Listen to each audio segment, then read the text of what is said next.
Going on, guys? I want to make a video super quick.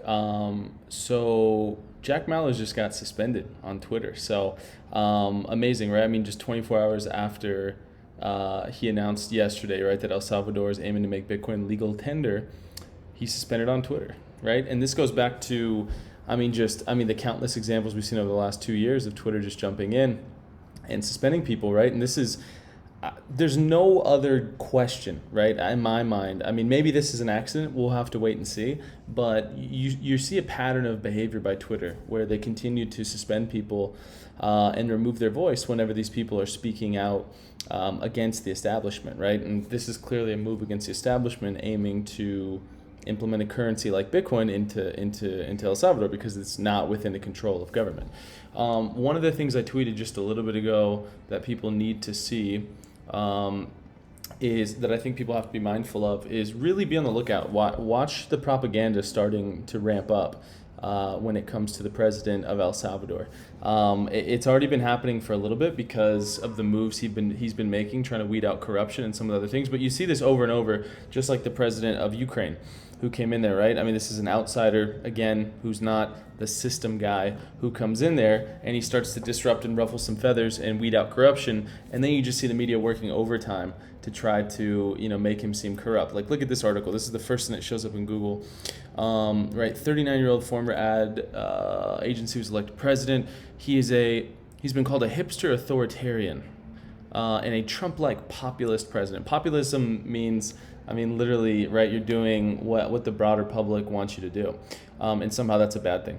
Who often governs via Twitter and is at war with the Salvadoran independent press, accusing it of publishing fake news and banning reports from official press conferences. Last year, in an intimidating military stunt, he sent heavily armed soldiers in the country's Congress in a literal show of force as lawmakers debated his anti-crime, pro-police package. So, but Boston Globe's take is that his position in wanting to ensure that a bill goes through that is anti-crime, pro-police is a bad thing, right? That's the important takeaway here. That's somehow a bad thing. So the inverse of that is more crime, anti-police.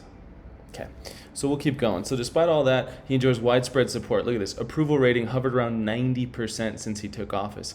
And you never usually see approval ratings that high unless one of two things. Unless you're like a Middle East dictator where everyone is just terrified of giving their real opinion, which isn't the case in El Salvador, or you have a system that has just been abused and taken advantage of for so long, and somebody comes into power and is actually trying to do something different, and people are realizing that.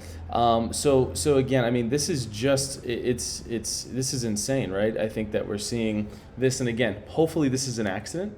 But I doubt it, right? Because you see a pattern of behavior. And it was really interesting to see with Laura Loomer going on stage and calling out Jack.